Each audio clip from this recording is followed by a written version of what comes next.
JSA 귀순 영상이 공개되면서 긴박했던 44번에 대해서 많은 분들이 여러 생각들을 하시는 것 같아요. 그래서 논란이 아직도 좀 있는데요. 그 논란과 실제 사이, 우리 의원님들은 어떻게 생각하시는지 첫 질문으로 드립니다. 지금부터 여야 4당 의원을 모시고 우리 사회, 정치권 현안들을 긴급 점검해 보겠습니다. 지난주와 같이 네 분 모셨습니다. 네, 어서 오십시오. 안녕하세요. 네, 첫 번째 질문 답을 준비하시는 동안에 정리해드리겠습니다. JSA 귀순병사 영상 공개 논란과 대응 사이를 한번 들여다보겠습니다. 3시 11분 귀순병사는 달려오다가 라이트를 켜줘 자동차 라이트를 켠 채로 72시간 다리를 넘어 질주합니다. 그리고 3시 15분 본격적인 총소리가 들리면서 넘어오는구나 최초 인지됩니다. 3시 31분 귀순병사의 위치가 첫 발견됩니다. 그러니까 뭐 한 40분 이렇게 넘어간 게 아니고 16분 정도 지나서 위치는 발견을 한 거죠. 그리고 3시 55분에 귀순병사의 신병을 확보하게 된 것입니다. 군은 공백기 40분 논란, 그리고 이 대응에 대해서 적절했는지 얘기가 아직도 좀 나오고 있는데요. 대대장 위치에서 JSA까지가 차량으로 10분에서 15분 거리랍니다. 그래서 상황 파악 후에 현장을 지휘한 것이다. 구조 지점, 북에서 보이는 위치이기 때문에 요 귀순병사 신병을 확보한 요 지점, 위치 첫 발견한 요 지점, 여기가 북에서 보이니까 딱 보고 있다 또 쏘면 어떡해요? 굉장히 위험한 상황이겠다. 그러나 구조가 지연된 거는 좀 아쉽게 생각한다. 이런 설명입니다. 자유한국당, JSA 경비 태세 완전히 무너졌다. 쳐다만 보고 있는 모습이 가관이다. 유엔사는 JSA 경비대 현명한 대응을 했다. 대통령께서는 경고 사격을 했어야 하지 않을까? 교전 수칙 논의가 필요하다고 본다는 생각이시고, 청와대 관계자는 한국은 JSA 교전 수칙 수정 권한이 없습니다 하는 생각입니다. 권한은 없지만 논의는 필요하다. 많은 분들이 이렇게 생각하지 않으실까 싶은데요. 준비된 내용 듣고 오겠습니다. Finally, the Special Investigation Team determined the JSA Security Battalion personnel demonstrated appropriate self-discipline and sound decision-making at a time when the situation on the ground was not nearly as clear as we can see now in the video. The UNC commander endorses the actions of the tactical leaders on the ground because they de-escalated this uncertain and ambiguous situation at the JSA. Several ROC and U.S. service members assigned to the JSA Security Battalion and evacuation teams demonstrated considerable courage that day in the face of an uncertain situation. The actions taken by the UNC Security Battalion were in a manner that is consistent with the letter and spirit of the armistice. 일단 차례로 최명길 의원 준비되셨으면 시작을 해주시죠. 네. 어떤 지금 첫 문제예요? 네, 지금 영상 공개되고 저는 이게 지난번에도 네. 너무 순식간에 벌어진 일이라 교전 상황에 어떻게 대응을 했었느냐 이런 부분은 우리 쪽 병사들한테 책임을 묻기 좀 어렵다라고 하는 말씀을 드린 적이 있는데 네. 이번에도 결국은 헤드라이트를 끼고 달리는 질주하는 모습 이런 것들은 미군 쪽에서 찍은 CCTV 영상을 사후에 재구성한 거기 때문에 그 당시에는 몰랐던 것이고요. 실제 상황은 총소리가 나고부터 시작된 일인데 그때부터 순식간에 이 사람은 부상을 입고 우리 쪽에 가서 엎어졌는데 그거를 16분 동안 못 찾았다는 게 상당한 문제가 있고요. 거기서 또 구조해오는데 토탈 합쳐서 40분이 걸린 거 아닙니까? 이 대목은 이해할 수 있는 대목이 있습니다. 대대장이 올 때까지 기다렸다고 얘기도 하고 여러 가지 얘기가 있지만 또 왜 즉각 대응을 못했을까? 왜 즉각 대응을 못합니까? 결국은 제 생각엔 그 40분은 결국 우리 JS 경비 병력이 북한에 비해서 숫자도 우선 적겠지만 그리고 군사정전을 무력화 이후에 전혀 전투 상황에 대비하지 못하는 상황이었을 거라고 예상이 됩니다. 그래서 전투 역량 측면에서는 반드시 짚고 넘어가야 된다. 짚고 넘어가고 반성을 해야 된다 이런 생각을 하고 알겠습니다. 있습니다. 박용진 의원님. 아니, 저는 이 논란과 관련해서 일단 한 가지 짚고 싶은 것이 우리 군대 이제 사기 진작을 위해서 여러 가지 애를 많이 쓰시던 이제 보수 정당들 쪽에서 계속 군의 사기를 떨어뜨릴 만한 이야기들을 그냥 막 하시는 건 조금 실망스러워요. 왜냐하면 오늘이 연평 포격일입니다.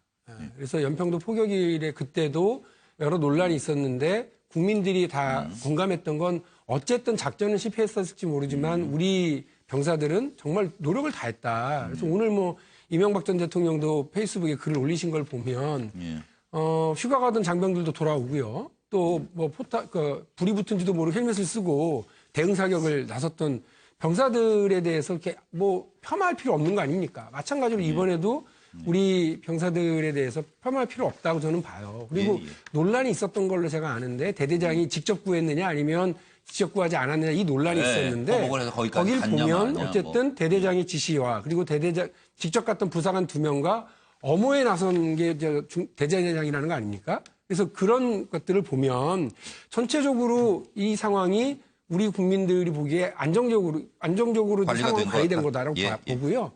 거기는 즉각 교전하라고 있는 지역이 아니라 상황을 안정화를 유지하라고 있는 지역인 것으로 제가 압니다. 북한 놀란 거 보셨죠?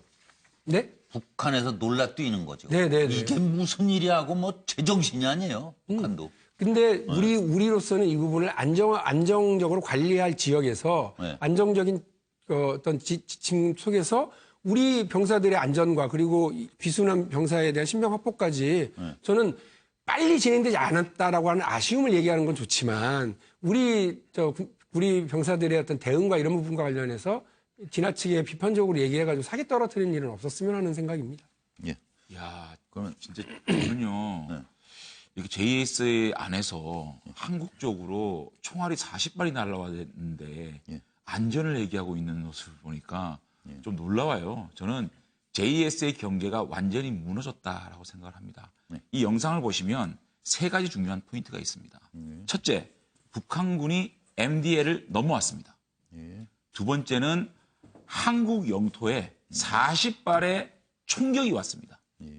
세 번째는 소총으로 공격을 했습니다. 권총이 아니고. 이것은 정전협정의 심각한 위반이거든요.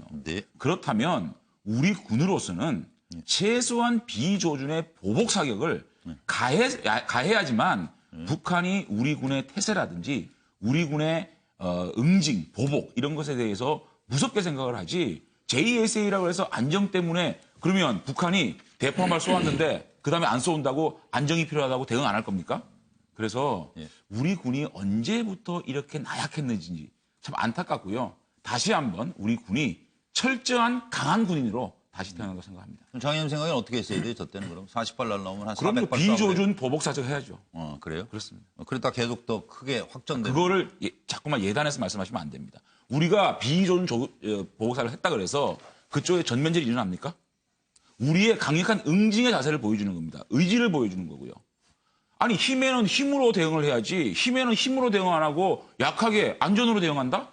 이런 것들을 어떻게 군입니까? 근데 군은요. 다음에 정권 잡으시면 또 잘 해주시면. 군은 절대로 한치의 실수가 없어야 됩니다. 예, 알겠습니다. 어쨌든 거기서는 우리도 그 수칙을 지키고 협장을 지키려고 그랬으면 우리는 권총밖에 없는 거 아니에요?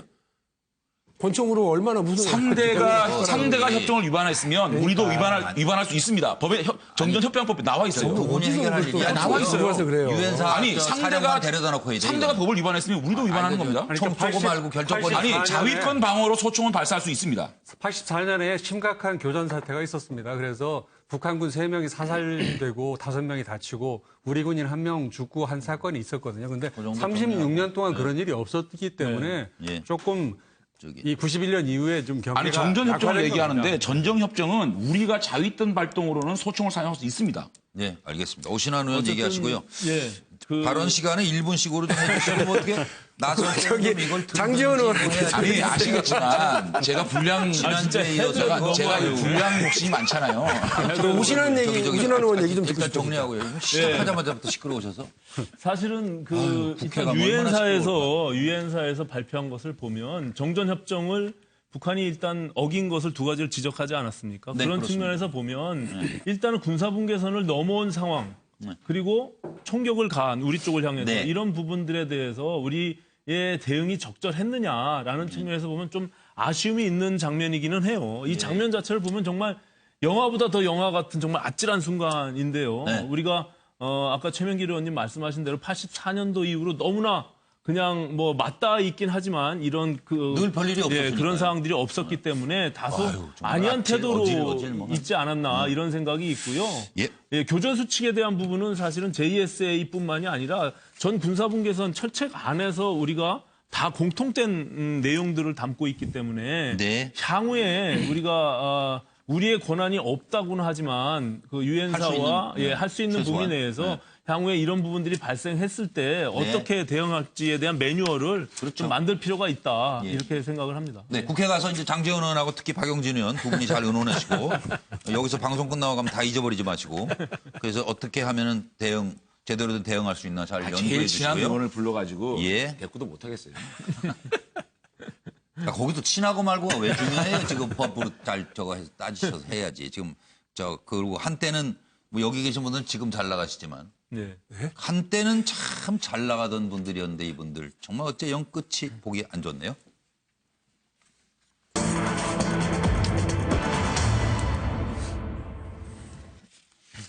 적부심에서 석방이 됐죠. 김관진 전 국방장관이. 그래서 또한 이제 짚어볼 분들이 지금 검찰 손에 넘어간 전 정권, 현 정권의 실세들 얘기도 좀 여쭤보도록 하겠습니다. 김관진 전 장관 지금 구속 적부심에서 이제 기각이 되면서 이게 뭐 석방 확률이 고작 15%밖에 안 된다는데 거기에 해당됐다. 이 부분에 대해서 얘기가 많은데 여러분 시각을 좀 여쭤보면서 제가 한번 설명을 드리겠습니다. 검찰 앞에서는 실세들 차례대로 일단 억세게 운 좋은 사나이는 누구인지 휴 일단 안심 집에 갔다. 군 댓글 공작 혐의를 받고 있는 김관진 전 국방부 장관. 지난 11일에 법원에서 구속영장을 발부했습니다. 감옥에 가라. 그래서 감옥에 가 있는데 22일에 이건 영장 실질심사였고 법원에서. 또 법원에서 구속적부심을 열어서 방어권 보장이 필요하다. 그래서 집으로 가는 게 낫겠다. 그래서 석방된 거예요. 그러니까 검찰이 펄쩍 뛰어요. 지금 강력 반발하고 있고 이거 상식적으로 납득이 어려워요. 같은 혐의 부하 직원들은 구속 그리고 실형 선고. 근데 어떻게 이런 일이 있을 수 있냐. 지금 상황이 이렇습니다. 들어보시죠.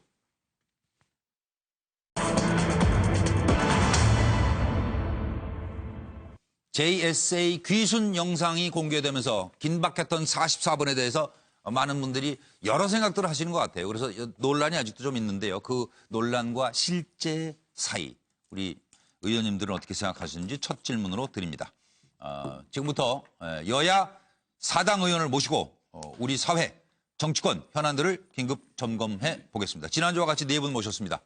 네, 어서 오십시오. 안녕하세요. 안녕하세요. 예, 첫 번째 질문 답을 준비하시는 동안에 정리해드리겠습니다. JSA 귀순병사 영상 공개 논란과 대응 사이를 한번 들여다보겠습니다.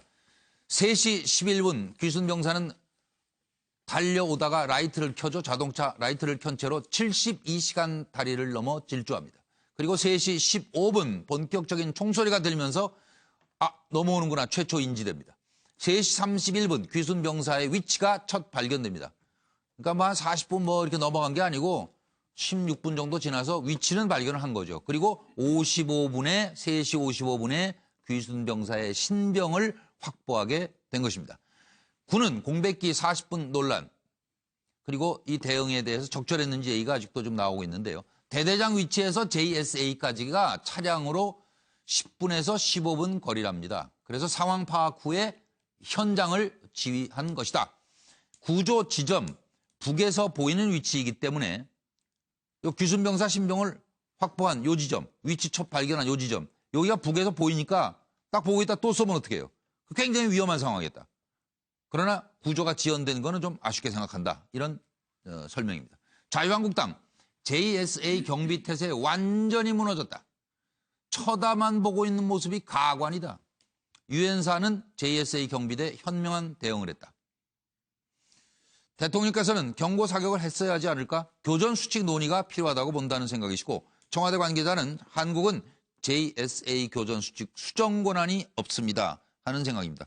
권한은 없지만 논의는 필요하다. 아마 많은 분들이 이렇게 생각하지 않으실까 싶은데요. 준비된 내용 듣고 오겠습니다. Finally, 자의적 해석에 의해서 유리하면은 좋은 것이고 그리고 그것이 받아들여지지 않으면 그것이 절대 악인 양 이렇게 접근하는 판단하는 건 것은 좋지 좀 않다. 온당치 않고요. 이거는 오히려 예. 사법부에 대한 존중을 신뢰를 떨어뜨릴 수 있는 요소가 되기 때문에 네. 저는 그 판단을 존중하는 입장에 있습니다. 이제 국민의당 최명길 의원님 생각은요? 저는 그 이번 사건이 어쨌든 간에 여러 가지 면에서 대형 사법 사건이다 이렇게 생각을 합니다. 네. 아무런 사정 변경이 없는 그 상태에서 예. 그 11일 사이에 어떤 변화가 없었거든요. 그런데 그 변화가 없는 상황에서 서울중앙지검 수석부장판사가 자신의 법적 가치와 판단에 의해서 이 판단을 뒤집은 거 아니겠습니까? 11일 만에 구속적 부심을 인용한 것이니까요. 그런데 이 여파가 상당히 정치적으로도 많이 미칠 것이다. 그런 것들은 예단하기 어렵지만 김관진의 구속은 결국은 다른 관련자들의 청와대와 관련된 사람의 소환과 구속으로 이어질 것이고 이것이 이명박 전 대통령의 책임 문제로 이어질 걸로 예상하고 있었던데 그렇죠. 이 사람이 여기서 이렇게 딱 어떻게 보면 고리가 끊긴 거죠. 예. 그렇기 때문에 저는 신광열 중앙지법 수석부장판사의 이 판단의 근거들은 상당히 일리가 있는 말이라고 이렇게 인정을 하고요. 예. 그래서 아마 검찰도 이 부분을 다시 구속영장 다시 청구하기는 청구한대요. 어려울 것이다. 다시 청구하기 어려울 걸로 보시네요. 네, 저는 그렇게 봅니다. 또 설령 청구한다고 해도 예. 다른 영장 전담 판사가 이 문제를 결정하게 되는데 네. 그때는 부담이 좀 그 있겠죠. 중앙 수석부장 판사의 이 판단을 뒤집고 새로운 결정을 한다는 건 현실적으로 어렵기 때문에 예. 이것은 영장 청구가 결국 어렵지 않을까 이렇게 판단이. 그러면 박용진 의원 보시기에 그럼 MB가 마음이 편해지시는 건가요? 오늘 뭐 그거는- 김관진 석방된 날 SNS도 글도 올리시고. 그러나 그렇게 뭐 편하게 계실 상황은 아닌 것 같아요. 왜냐하면 물론 아까 말씀하신 것처럼 11일 만에 똑같은 사안, 새로운 뉴팩트가 추가되지 않은 상태에서 법원이 같은 사안, 같은 인물에 대해서 다른 판단을 한다. 이거 자체 때문에 제가 지금 써놓은 게 어리둥절하다 이렇게 얘기를 했어요. 조금 다른 게 아니고 180도. 그렇죠. 예. 그래서 이 상황은 제가 사법적 어떤 그 법적인 어떤 상식이 많이 부족해서 그런지 모르겠습니다만 좀 이해하기는 어렵다. 예. 다만 우리나라에서 사법부의 판단이라고 하는 건 물론 1심, 2심, 3심이라고 하는 3심제를 채택하고 있으니까 최종적으로 그 사법부의 판단이 한 여러 차례 남아 있습니다만 그 단계마다 존중받아 마땅합니다. 그래서 저는 사법부의 판단에 대해서 그 판사 개인에 대한 뭐 문제를 삼고 싶지는 않으나 예. 같은 사법부 내에서 이런 판단 저런 판단이 이게 엇갈려서 나오는 것에 대해서 예. 국민들이 납득하고 이해하기는 솔직히 쉽지 않겠다. 판사 또 잘 하나는 만나야 된다 이렇게 생각하겠죠. 운 좋으면 좋은 판사 만나고 운 나쁘면 이상한 판사 만나서 이렇게 얘기가 돼버리면 네, 사법부 곤욕 신뢰를 곤란하다. 스스로 무너뜨리는 거니까 이 예. 부분에 대해서는 저는 좀 한 말씀 드리지 않을 수 없고요. 예. 마무리해 다만 주십시오. 또 하나는 이렇다 하더라도 네. 김관진 그 당시 국방부 장관에게 이렇게 가고 있는 혐의 예. 이 부분이 끝난 부분은 아닙니다. 물론이죠. 그리고 그것이 아직 무죄가 된 것이 아니기 때문에 네. 다만 검찰이 신병을 확보해서 구속 상태에서 수사하는 것보다는 여러 가지 힘들고 예. 더 많은 수고가 들어가겠지만 예. 그런 범죄 혐의에 대해서 낱낱이 밝혀내는 건 검찰의 어차피 역할이고요. 예. 따라서 제가 이명박 대통령이 지금 홍여라도 안도의 한숨을 쉬거나 콧노래를 부를 상황은 아닐 거다라고 하는 말씀도 덧붙이겠습니다. 네, 여당에서는 이제 이해 못할 결정이다 이렇게 말씀하셨고 그리고 이쪽에 이제 현명한 판단이라고 하시는 분 얘기를 한번 귀 기울여 들어주시고 앞으로는 먼저 하시고 나면 제가 그 다음에 할 수 있도록 다음번 기회를. 순서 바꿀게요. 현명한 판단이라고 지금 이제 아니, 평을 내놓으셨거든요. 법원이 같은 사건을 놓고 다른 판결을 했다는 말씀은 제가 이해가 안 돼요. 영장실질심사는 단독 판사입니다. 혼자 판결을 하는 것이고요. 네. 구속적 부시면 이게 그 합의제예요. 네. 그렇기 때문에 합의를 하는 과정에서 다른 그 판사들과의 합의를 통해서 석방한 건데 같은 법원에서 같은 죄를 다르게 판결했다는 거는 저는 이해가 안 되고요. 검찰이 당황하는 거는 당연합니다. 반발하는 거는. 정치 보복을 하다가 뜨악한 거죠. 정치 보복이 빚은 저는 검찰권의 남용이었다 생각이 들고 정치가 가혹하면 백성이 흐트러집니다. 이 가혹한 정치, 문재인 정권의 가혹한 정치 보복을 법원이 제동을 건 거다 이렇게 생각합니다. 저는 김관진 전 장관을 구속시킨 상황에 대해서 굉장히 가슴이 아팠습니다. 김관진 장관이 누굽니까? 목함지뢰 사건에 북한으로부터 사과를 받아내고 또 북한의 도발이 있으면 선조치 후보고하라. 가장 강한 군의 상징이었습니다. 이런 분을 댓글에 8,600개, 4년 동안 8,600개, 한 달에 10개입니다. 예. 그 댓글을 달았다는 이유로 포승줄에 수갑을 채우고 이리저리 끌려다니는 노장의 모습을 국민들이 봤을 때 예. 국민들은 얘기를 합니다.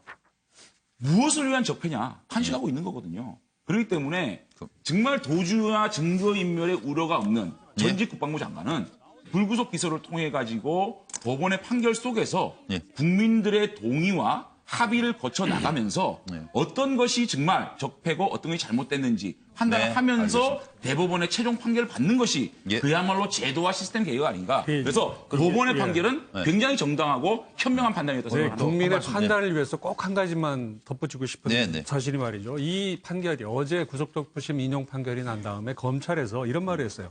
공범에 대한 수사가 예정돼 있음에도 혐의에 다툼이 있다는 취지로 석방을 결정한 것은 상식적으로 납득하기 어렵다. 예, 이런 말을 했습니다. 이거는 쉽게 얘기해서 김태효 비서관을 곧 불러야 되는데 이거를 구속을 석방을 해주는 건 문제가 있다라고 하는 검찰의 주장인데요. 이 신광열 부장판사의 판시예요. 이런 말이 나옵니다. 이렇게 판단한 겁니다. 다른 사람을 수사하기 위해 먼저 조사받은 사람을 구속해야 한다는 것은 이치에 맞지 않다 이렇게 얘기한 겁니다. 예. 그렇기 때문에 아니, 뭐 그렇다고 김태효 전 청와대 대외전략기획관 뭐 소환 못할 건 없잖아요. 못할 건 없죠. 그러니까 예, 예. 그 사람을 그럼요. 조사해야 되는데 이 사람을 밖에 두면은 입을 맞출 수가 있다든지 이런 것 때문에 이 사람을 먼저 구속해야 된다는 이유로 얘기를 한 거예요. 아니, 그거는 이걸, 뭐 아니, 당연하지 진짜 않다. 그거는 입을 네. 맞추는 거는요. 네. 이미 맞춰도 한참 전에 맞춘 거예요. 근데 아니, 그러니까 중요한 거는 중요한 건 검찰이 왜 이렇게 판사가 화를 그렇게 짜냐면 얘기를 했다는 거예요. MB로 가는 길목이어서 두 일명 사람이 길목이 딱 의견이 다른 맞춰지니까 제가 볼 때는 모르겠어요. 화를 짜한 거예요. 같은 생각이죠. 제가 한 가지만 좀 첨언하자면 사실은 너무 민감한 것 같아요. 이게 범죄 행위에 대한 유무죄를 다투는 게 아니거든요. 맞아요. 구속을 할 것이냐 말 것이냐에 대한 부분들인데 우리는 언제 순간부터는 구속이 되면은 죄가 있는 것이냐, 구속이 안 되면 죄가 없는 것이냐 이렇게 판단하는데 좀 이제 더 현재 진행형이다. 차분해져야죠. 예. 좀 지켜볼 더 필요가 있어요. 차분해져서 예. 검찰 그리고 법원의 판단까지를 저도 한 지켜보는 게 좋겠고. 한 줄만 얹어서 말씀을 예, 예. 드리면 아까 우리 이제 장 대변인께서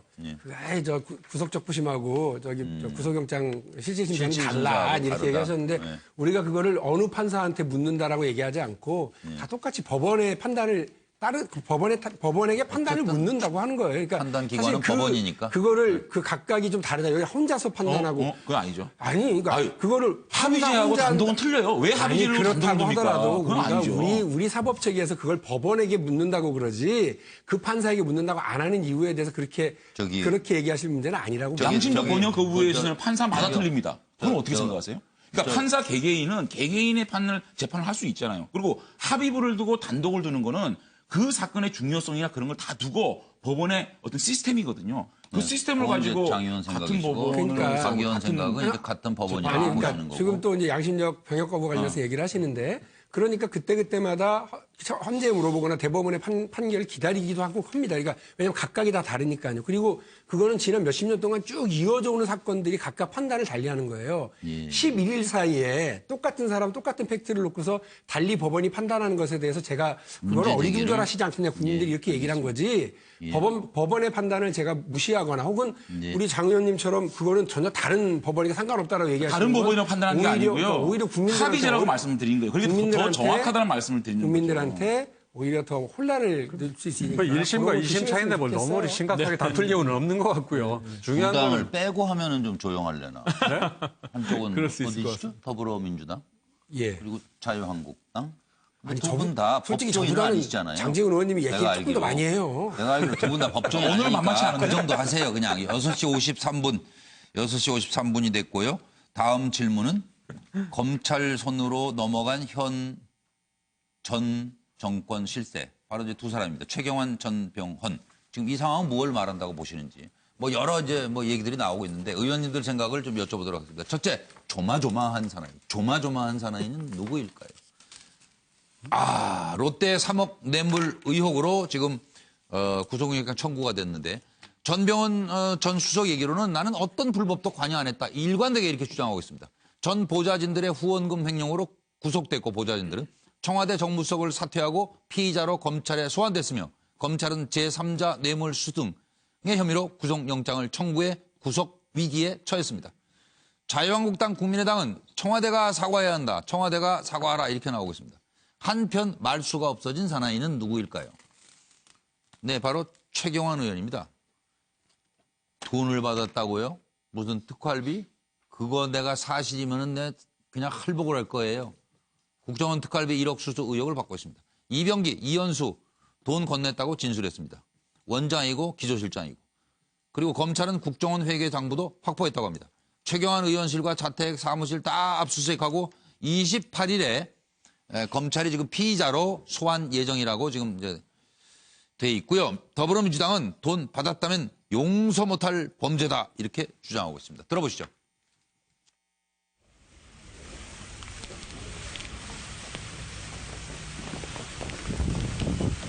문재인 정부 고위공직자 가운데 처음으로 비리 혐의로 검찰에 소환됐는데 심경이 어떠십니까? 예, 알겠습니다. 예, 다시 한번 과거 의원 시절 두 전직 비서들의 일탈에 대해서 송구스럽게 생각합니다.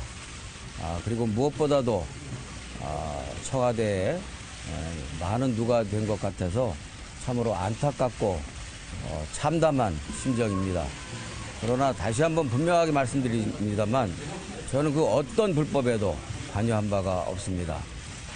검찰에서 저에 대한 의문과 오해에 대해서 충분히 설명하도록 하겠습니다. 롯데홈쇼핑으로부터 3억 원 받았다는 뇌물 혐의 자체를 인정하지 않는다는 말씀이죠? 그런 것들은 안에서 다 물어보려고 저를 부르지 않았겠어요? 안에서 충분하게 설명하고 나오겠습니다. 우리나라 논문돈이 국가안보라는 미명으로 쌈짓돈으로 불리는 논문돈으로 불리는 특수활동비가 많은 건으로 89톤입니다. 이게 영수증 없이 논문돈으로 처리되고 있다는 게 이게 말이 됩니까? 제가 알고 있기로는요, 기밀 유지가 필요한 또 국가안보사항에 필요한 그런 정보 군사 또 국정수행 이런 활동에만 아주 최소화해서 지원을 하고 있고 이것은 역대 정부 어느 정부 한것이 다 유지되어 왔던 그런 제도 아니겠습니까? 그래서 이런 부분들을 어떻게 조금 더 효율화하고 또 투명하자 뭐 이런 부분에 대해서는 또 지혜를 모아야 되겠지만 기재부 예비비에서 특수활동비로 하시는 거는 그건 또 너무 특수활동비로 편성된 네, 이거 좀 남의 일 같지 아니 질문 취소해야 되겠는데 남의 일 같지 않으시죠라는 게 잘못하면 이건 오해가 있는 거죠. 지금 두 분이 실세가 맞나요?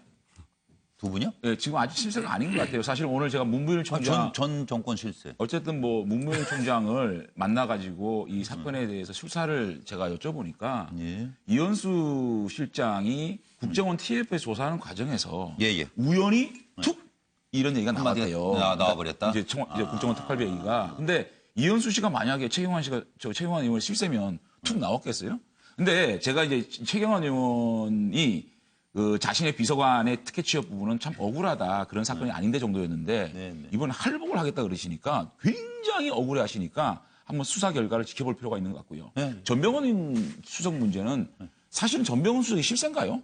전병헌 수석 같은 경우에는 너무 청와대 정무수석에 대한 피의 사실이 그냥 너무 나와요.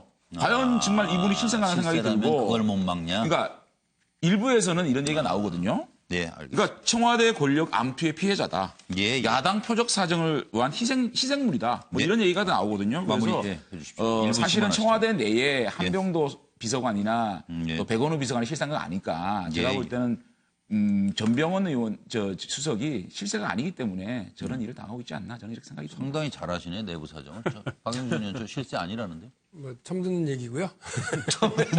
그냥 이게 방송용 멘트 준비해 오셔가지고 하시는 거라고 이해하고요. 근데 이제 저는 한 가지 말씀드리고 싶은 게 전병헌 수석을 보면서 과연 이게 이분은 어떤 정치 보복을 당하고 계신 거냐.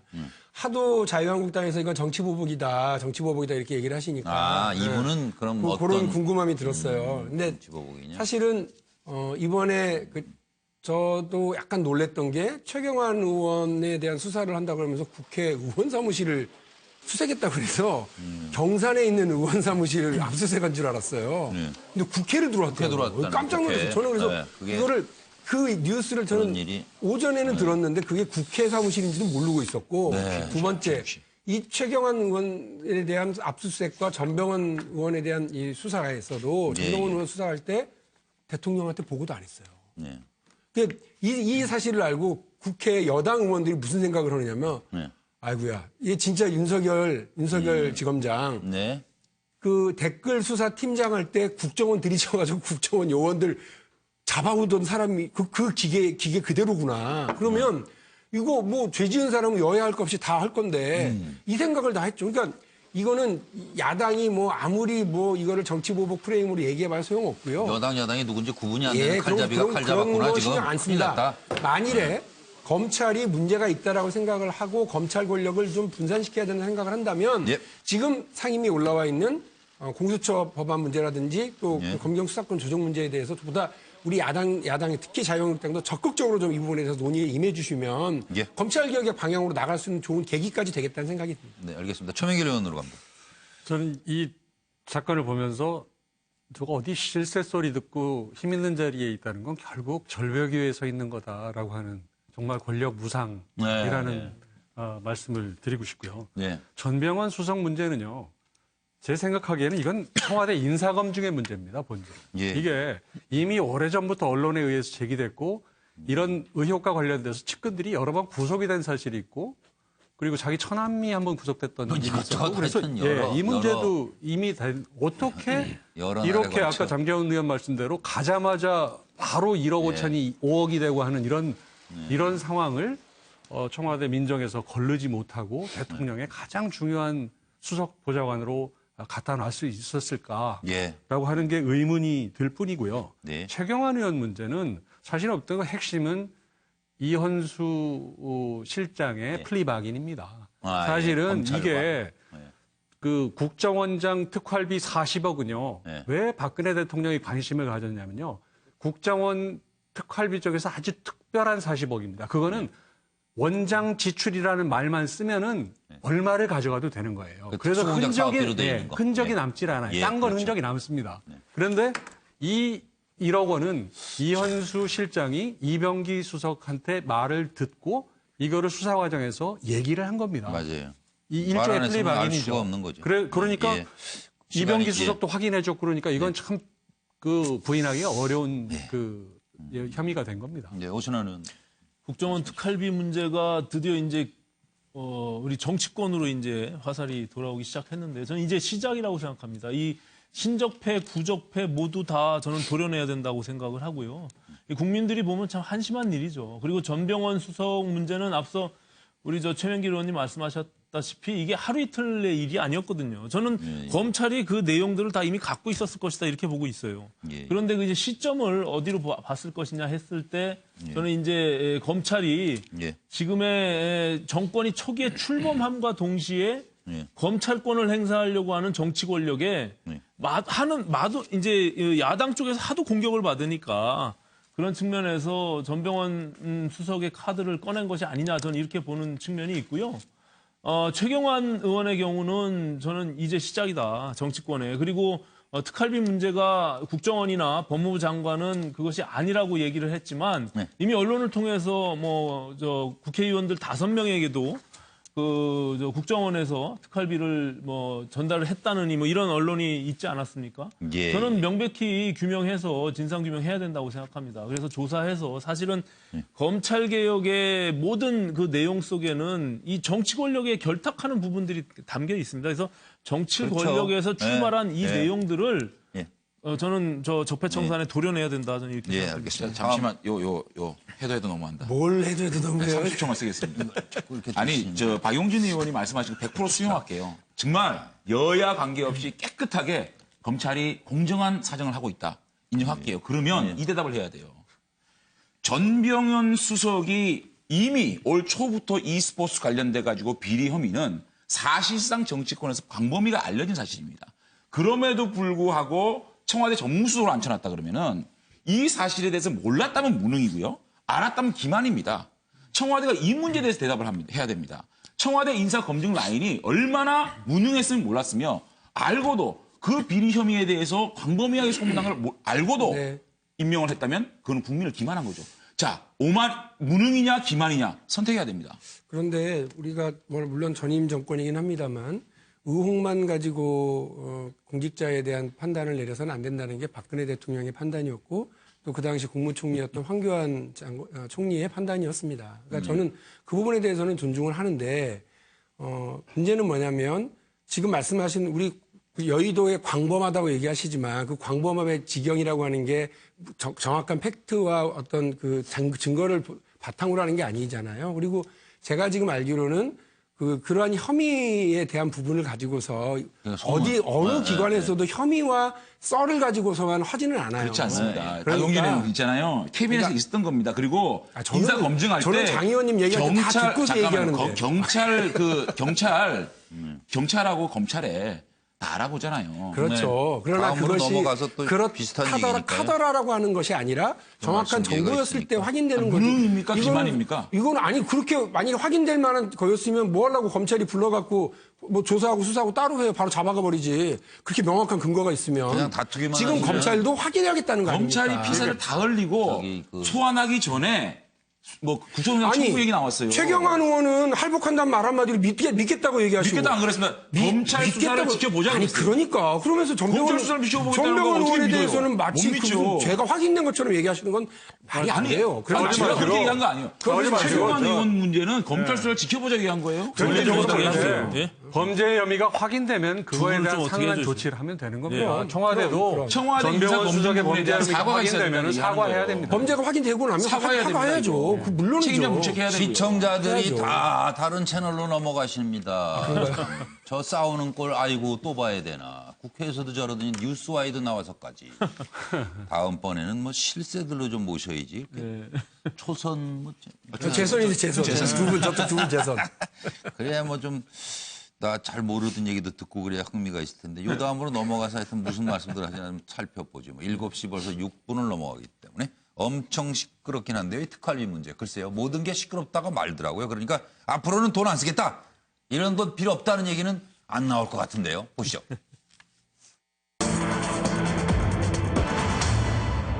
특활비가 뭐길래 국회로 특활비 불똥이 튀었죠. 논란의 본질을 한번 짚고 넘어갈 필요가 있지 않을까요? 내가 생각하는, 나도 의원 배지를 달고 있지만 내가 생각하는 국회 의원으로서 뿐만이 아니라 모든 거 지금 특활비가 여기저기 하도 많으니까요. 논란의 본질에 대해 한 말씀씩 짚어주십시오. 내로남불이고 문제가 있고 이렇게 의견들이 나오죠. 자, 홍준표 남은 돈 생활비로 갖다 줬죠. 야당 원내대표에게 지원했죠. 그리고 참 원내대표가 아니네. 기억에 착오가 있었어요. 여야 간사에게 지원을 했어요. 자유한국당 검찰 특활비 특검 국조 추진해야 된다고 대검을 항의 방문했습니다. 엉뚱하게 지금 이쪽으로 지금 방향이 틀어지는 것 같아요. 원혜영 원내대표 돈 받은 적 없는데요. 홍 대표 무슨 얘기하는 거예요? 서가번 원내대표 지내셨죠? 10원 한 푼 받은 적이 없는데요. 더불어민주당 전형적인 물타기 하지 마세요. 국민의당 박정부 때 황교안 특활비 사용 내역은 뭡니까? 바른정당 특활비 청문회로는 부족해요. 제도 개선 특위로 해결해야 한다. 그리고 하태경 의원은 국회 특활비부터 폐지하자 이렇게 나왔습니다. 박상기 법무 특활비는 법무검찰 공용입니다. 검찰 몫은 따로 없습니다. 딱 잡아댔고 검찰 박 전 대통령 특활비 40억 사적 유용 최순실에게 소환 통보했는데 빨리 안 나오네요. 아는 바가 없다고 계속 불응하고 있네요. 들어보시죠. 법무부에 배정된 특활비라기보다는 검찰활동 프로그램을 위한 특활비입니다. 그런데 그 검찰활동이라는 게 법무부에서도 수행을 하고 있고 검찰에서 또 대부분 수행하고 있지만 공통적으로 수행하는 활동이기 때문에 특활비를 검찰에서만 써야 된다는 전제가 잘못된 전제라고 저는 그렇게 생각합니다. 이 8개 항목에 걸친 합계금 178억 8천만 원이 검찰 몫의 특수활동비인데 그중에서 구체적으로 어느 정도 총액 금액이 검찰로 재배정되느냐 그거는 당연히 말씀해 주셔야죠. 그 왜 비밀 사항도 아닌데 말씀을 못 하십니까, 장관님? 그 국정원 문제를 이 법무부 검찰의 특수활동비와 이제 그 같은 선상에서 보신다면은 아마 그 국정원의 특활비 사용과 관련된 전 국정원장들의 그 혐의는 법원에서 무죄 판단을 받을 거라고 저는 그렇게 생각을 합니다. 국정원의 특수활동비 상납 의혹에 대한 자유한국당의 물타기가 도를 넘고 있습니다. 자유한국당 홍준표 대표는 검찰 특활비가 매년 법무부에 건네줬다며 법무부 장관과 검찰총장 수사를 요구하는가 하면 한술 더 떠 청문회와 국정조사를 추진하겠다고까지 하고 있습니다. 전형적인 물타기입니다. 이를 상납으로 왜곡하는 저희는 분명합니다. 어떻게 해서든 검찰을 압박해서 수사를 방해하고 싶은 것입니다. 하도 여기저기 걸린 데가 많아가지고 이거 간단치 않을 것 같아요. 특활비 이렇게 하자. 딱 한 말씀씩만 듣고 싶습니다. 최명길 의원부터.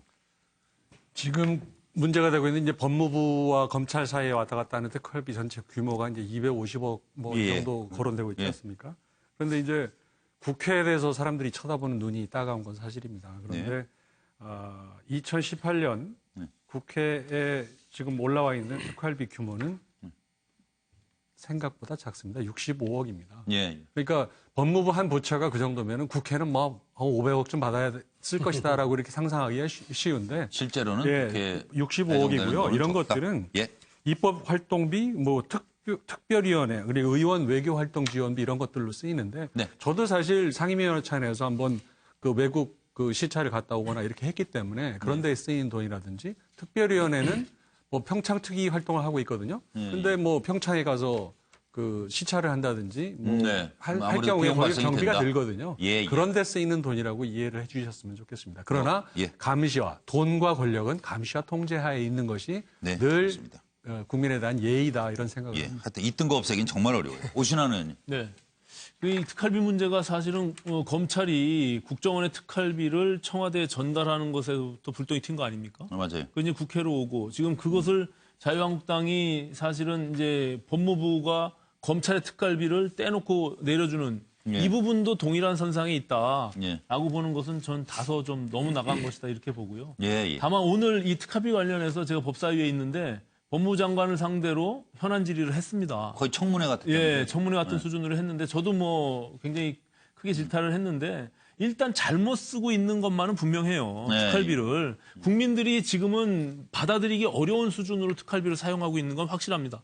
지금 정부의 2017년도 기준으로 8,900억 정도의 특활비가 있는데 이게 눈먼 돈 아니겠어요? 영수증이 불필요한 이런 특활비를 8,900억 원을 세금을 쓰고 있다라고 생각을 하면 물론 이제 거기 국정원의 4,900억, 나머지 4,000억인데 그중에 한 286억이 법무부의 특활비입니다. 근데 이것을 지난번에 정권 말기에 당시 중앙지검장과 검찰국장이 회식을 하면서 봉투에다 70만 원, 100만 원 넣어준 거. 이게 다 특활비예요. 그런 것들이 국민들이 볼 때 제대로 쓰여졌구나. 이게 기밀 유지를 요구하는 정보 및 수사 사건에 필요한 그런 경비로 쓰여졌구나. 이렇게 받아들이실 국민이 누가 있겠냐고요. 그렇기 때문에 저는 이 검찰이 이 수사로 인해서 촉발된 이 특활비 문제가 결과적으로 이 현 정부가 개혁 의지가 있다면 단순히 무슨 10% 정도를 삭감하는 수준에서 그냥 상징적으로 넘어갈 것이 아니라 제대로 들여다보고 특활비에 대한 전반적인 제도 개선을 해야 됩니다. 그건 이게 어느 정도 규모가 사실은? 어느 정도 규모가 법무부에 필요한 건지도 아무도 몰라요. 이게 286억이 맞는지 아니면 500억이 맞는지 100억이 맞는지를 아무도 규정할 수가 없어요. 그러니까 매번 예산 심의할 때마다 더 올리면 더 올렸지 누가 그렇죠. 줄이려고 하겠어요. 왜냐하면 영수증 국회는 삭감했습니다. 20% 삭감했습니다. 일단 영수증이 없으니까. 그러니까요. 일단 받아놓고 보려고 그러죠 다. 그러니까 그런 것이 문제가 되니까 제도 개선을 위한 특활비 특위를 만들 필요가 있다 저는 이렇게 생각합니다. 박영진 의원님 생각은? 저는 지금 이제 자유한국당이 법무부와 검찰과 관련된 특활비를 특검이나 국정조사 하자 그리고 얘기하시고 오늘 또 장제원 의원님과 몇몇 의원님들께서 이제 그 항의 방문도 다녀오신 걸로 아는데 이게 이제 자유한국당이 용맹스러운 건 알겠는데 약간 좀 무모하신 건 아니냐 이런 생각이에요. 그러니까 왜냐하면 우리 현 정부 문재인 정부를 공격하려고 하시는지 모르겠습니다만 6개월밖에 안 된 정부에서 문제가 되는 것보다는 지난 10년 동안 어땠는지 뜯어보면 알 텐데 2007년 5월 김성호 법무부 장관이요. 부산 시의회 의장 등과 저녁 식사로 특수활동비를 썼는데 얼마를 썼느냐면 600만 원을 썼어요. 그런데 난리가 났죠. 당시 비서가 신용카드로 결제했는데 법무부는 이걸 특수활동비다라고 인정을 한 게 있어요. 예. 나중에 문제가 되니까 이제 사비로 따로 처리를 했다고 하고 2009년에는 김준규 검찰총장이 출입기자들하고 회식 자리에서 특수활동비로 기자들한테 50만 원씩이 든 봉투를 돌려서 또 문제가 됐어요. 예, 예. 그리고 2011년에도 검찰 고위 간부가 참석한 워크숍에서 검찰 간부들한테 200만 원 혹은 300만 원씩이 든 봉투 총 9,800만 원을 특수활동비로 봉투에 담아서 경력금으로 돌렸던 적이 있거든요. 이런 거 다 나오면 사실은 다 자유한국당이 정권을 유지하던 시절의 일이니까 저는 이게 용맹스러운 건지 무모한 건지는 잘 모르겠어요. 네, 그러니까 이건 뭐 적절하지 않은 것 같고 둘째, 요거는 제가 말씀을 드리려고요. 그러니까 저는 무조건 특수활동비는 삭감에 맞다라고 생각하는 건 옳지 않다. 왜냐하면 특히나 국정원 같은 경우는 국가 안보와 관련돼서 꼭 필요한 그런 예산 부분이 거기 많이 있어요. 그래서 그 부분에 대해서 무조건 깎는 것만이 그 현명한 일이라고 생각하지 않고요. 아니, 돈 관리를 잘해야죠. 그렇죠. 대통령이 그래서 갖다 주고 무슨 저 비서관 갖다 주고. 기관의 신뢰 회복이 우선입니다. 맞아요. 나라 안보를 지키라고 그랬더니 정권에 충전이 돼가지고 그 정권에다가 쌈짓돈으로 갖다 주고 있는 그런 국정원에서는 안 되는 거 아니겠습니까? 그래서 문재인 정부에서는 국정원의 개혁과 함께 또 검찰의 중립화, 권력으로부터 멀리 떨어뜨려 놓는 검찰을 만들기 위한 이런 검찰 개혁에 대한 노력까지 하고 있는 거예요. 지켜봐 주시면 고맙겠습니다. 점점 시간이 더. 제가 민주당에서 늘 하시는 말씀, 제도 개선을 위해서는 진상규명이 먼저다라는 말씀을 그대로 하고 싶습니다. 이 부분은 사실상 공정, 정의, 형평에 상실한 수사를 하고 있고 검찰이 국정원 상납 사건, 국정원 특수활동 상납 사건을 수사할 자격이 없다는 말씀을 드리고 있는 겁니다. 그래서 오늘 주광덕 의원, 저희 정치보도자 특별위원회 간사인 주광덕 의원이 현재 문무일 총장이나 박상기 장관만 고발한 게 아니고요. 김현웅 장관하고 김수남 총장까지 고발했습니다. 이것은 지금 현재 검찰이 절대 법무부 특수활동비, 검찰 특수활동비를 상납받지 않았다고 우기고 있는데 한번 물어보십시오. 검찰총장, 법무장관, 법무차관, 검찰국장 지내신 분들 모두가 검찰 특수활동비를 쓴 사람들입니다. 정말 지금 민주당이 아니라고 얘기하고 지금의 검찰총장, 법무장관이 아니라고 얘기하면 눈 가리고 아웅하는 일입니다. 말씀드릴게요. 왜 이 국정원 활동비는요. 총액 개념입니다. 근데 법무부 특수활동비는 딱 정해져서 내려옵니다. 일반 회계에서 저기 그냥 잠깐 보여 이 세부 항목이 정해져 있어요. 법무부 특수활동비는 이제 국정원과 특별감사관 시절 93억이고요. 실제로 법무부에 규정된 예산은 13억밖에 안 됩니다. 그런데 8개 항목으로 검찰 특수활동비가 178억 8천만 원이 규정돼 있어요. 이거는 수사를 하라고만 지정돼 있는 돈입니다. 법무부는 수사권이 없습니다. 자, 이 178억 중에 일부를 남기고 검찰에 재배정한 겁니다. 이거야말로 사실적인 상납이죠. 이 부분에 대해서 검찰과 법무부는 진실을 말하는 겁니다. 진실을 말하고 고발한 사람이 한교안 장관도 있어요? 자 들어보세요. 좀 들어보세요. 제일 긴데 그 이것을 진실을 밝히고 국민 앞에 사과하는 것만이 국정원 특수활동비 사건을 수사할 자격을 만드는 겁니다. 이것에 대한 진실을 말씀드리라는 거고요. 제가 지금 아까 황교안 장관도 고발하셨느냐? 지금 저희가 4명을 고발했습니다. 지금의 총장 장관, 그다음에 직전 김현웅 장관하고 김수남 총장. 이 수사를 하다 보면 이게 자연스럽게 돈이 연결되면 거기까지 인지수사를 할 수 있습니다. 황교안 장관을 고발을 안 했다고 저희가 무슨 생각이 있는 게 아니에요. 수사 아시지 않나요? 수사를 하다 보면 돈이 연결이 되면 자연스럽게 검찰은 인지수사를 할 수가 있어요. 그렇기 때문에 뭘 굳이 연결시켜서 하려고 그래 직접 고발하면 들어보세요. 어려운 일도 아닌데. 지금 저희가 고발을 한들 과연 이 검찰에서 이 4명이라도 수사를 하겠느냐라는 의구심이 있는 겁니다. 근데 이 4명을 수사한다 그러면 자연스럽게 연결된다고 보는 겁니다. 장 의원님 감사합니다. 특별한 세상에 들어오신 걸 축하드립니다. 특수활동비를 쓸만한 위치로 가야 대한민국은 살만합니다. 애비 노릇도 할 만하고. 그렇지 않은 국민들이 많다는 거를 가슴에 손을 얹고 생각해 보세요. 이거 이러다가 시끄럽다가 가져갈 돈 다 가져가서 씁니다. 왜? 돈 절대 쓸 수 있는 자리에 가서 안 내놔요. 지금 뭐 말씀하셨죠? 검찰은 자격이 있냐고. 국회는 자격이 있는지 생각해 주시고 공수처도 만드시고 정말 이런 돈 이상한 대로 흘러나가지 않게 자기네 뭐 특활비 세상에 들어온 거 축하한다고 그 기밀 유지하려고 이리저리 나눠먹고 써왔던 거 아니에요? 그러니까. 국장님, 예. 공수처가, 제가 이걸 좀 말씀드려요. 공수처가 마치, 얘기했네, 또 공수처가 마치 검찰 개혁의 상징이랑 얘기하는 걸 동의할 수 없습니다. 공수처를 만들어 보면 민변 출신 변호사들로 공수처를 채웁니다. 문제가 있죠. 알겠습니다. 대통령에게 양칼을 지어주는 깊이 있게 얘기하고 어떻게 정치 당장 검찰 개혁의 상징입니까? 장시간 한 번만 쓰도록. 아니 아예 저 팻말을 주지 마. 이거 너무 많이 쓰는 것 같아요. 앞세요. 정말 왜 그랬을까요? 요거 하나 꼭 짚어봐야 돼요.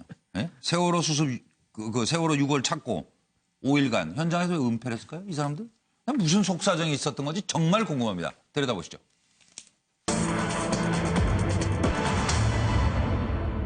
가슴에 묻고 철수했죠, 가족들은. 얼마나 힘든 결정을 하셨어요. 그런데 그 다음날 찾았다는 거 아니에요. 그 작은 뼈 조각 하나. 그걸 얼마나 찾고 싶어 기다리셨던 분들인데 찾아놓고 5일간 은폐했어요. 지금 파장이 보통 크지 않습니다. 여러분이 생각하는 이 사건의 파장을 좀 말씀 듣고 싶어 여쭤보는 거고요. 지금 보세요. 가족들은 1000일 그리고 310하루 만에 세월호를 떠났습니다. 그런데 6월을 찾았어요. 그래놓고 5일간 은폐했어요. 상황이 이렇습니다. 지난 16일에 미 수습자 가족 수습 중단을 선언합니다. 나라에서 너무 힘든다, 힘이 드시니까 그냥 가족을 가슴에 묻기로 했습니다. 그런데 해수부 소속 김현태 부본부장은 내가 책임질 테니, 일로 넘어가야 됩니다. 17일 오전 11시 10분 세월호 객실국에서 손목뼈 한 점이 발견돼요. 그 다음날에. 그리고 당시 유해 발굴 감식단이 해당 유골을 이거 사람 뼈인데요? 하고 현장 확인을 해줬어요. 그랬더니 그 보고를 받고 김현태 부본부장이 뭐라 그랬냐면 내가 책임질 테니 알리지 마라. 그리고 보고를 안 해버렸어요. 그리고 18일에 가족들은 그러니까 시신 없는 장례식을 5분들 다 치러드린 거죠. 그리고 21일에 해수부가 뒤늦게 선체조사위와 유가족의 수습 사실을 알리고 22일 국과수에 이 뼈에 대해서 DNA 감식 요청을 하게 됩니다. 대통령은 이 얘기를 듣고 도저히 이해할 수 없는 일이다. 진실을 투명하게 공개하라. 김영춘 해수부 장관 모든 사실을 소상히 밝혀 국민 앞에 보고하겠다. 김현태 부본부장 등 5명 조사해서 1차 발표가 오늘 오후에 있었습니다. 자유한국당 문 대통령 사과해야 된다. 장관 사퇴하라. 세월호 유가족들은 유골 발견 사실 알았으면 장례를 미뤘을 텐데. 들어보시죠. 세월호 수습을 주관하는 주무부처의 장관으로서 마음의 상처를 입으신 미수습자 가족분들과 유가족분들 그리고 국민 여러분께 진심으로 머리 숙여 사과드립니다.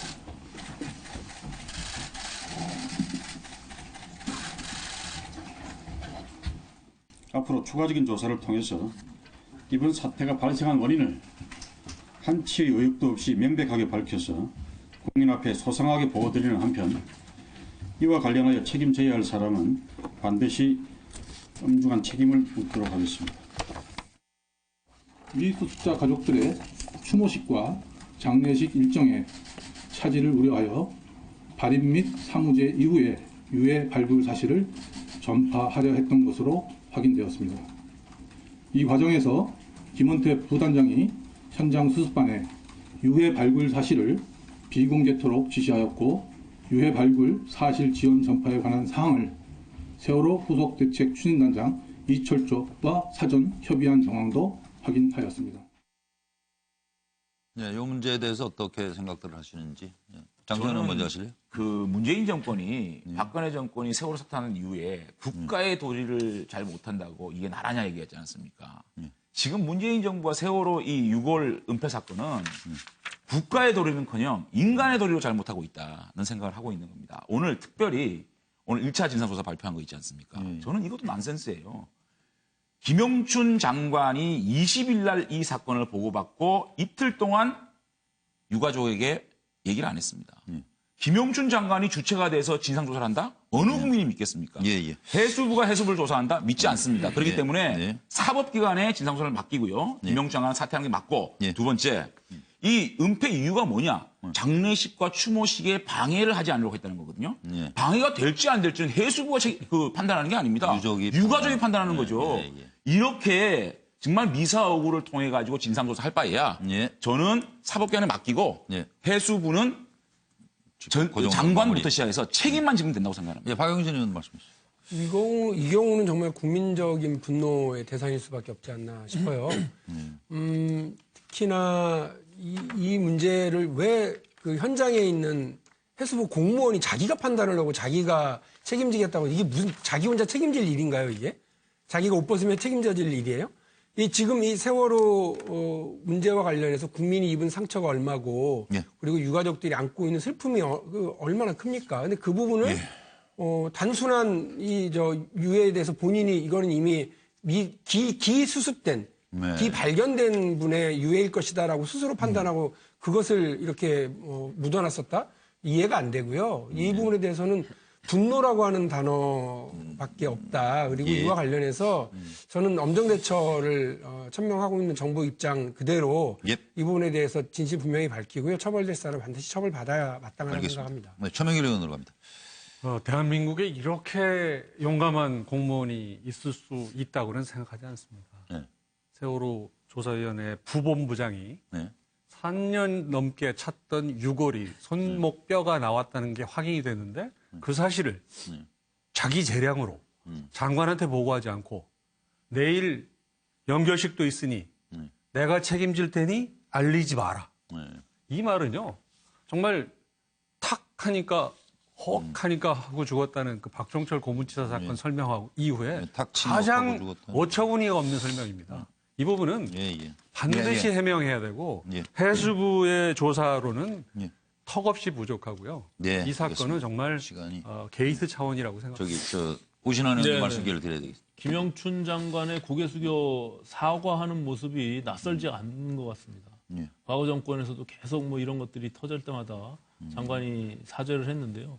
저는 이게 도저히 받아들일 수 없는 일이 벌어졌다. 이게 정말 중대 사건이고 통탄할 일인데 우리 최명길 의원님 말씀하신 대로 어떻게 수습본부의 부본부장이 자기가 스스로 책임을 다질 테니까 이것을 말하지 말고 은폐해라 이렇게 자기가 그 결정을 할 수 있었다는 게 도저히 받아들이기가 어려워요. 이게 과연 지금 정부가 16일 날 유가족들이 연결식을 하겠다고 얘기를 하고 17일 날 11시 30분에 이제 유골이 발견되고 18일 날 연결식을 했지 않습니까? 그리고 20일 날 장관이 알았다고 하는데 요 일련의 시간들이 정말 사실인지 도대체 은폐를 부본부장만 혼자 알고 나서 그것을 은폐한 것인지 이런 부분들에 대한 진상규명도 반드시 이루어져야 된다. 그리고 유가족들에 대한 이 상처 이것을 어떻게 할 것인지 정부는 그냥 단순히 장관 머리 숙여서 될 일인지 저는 이거 의문점을 갖고 있습니다. 이거 뭐 대통령의 뜻이 확실하잖아요.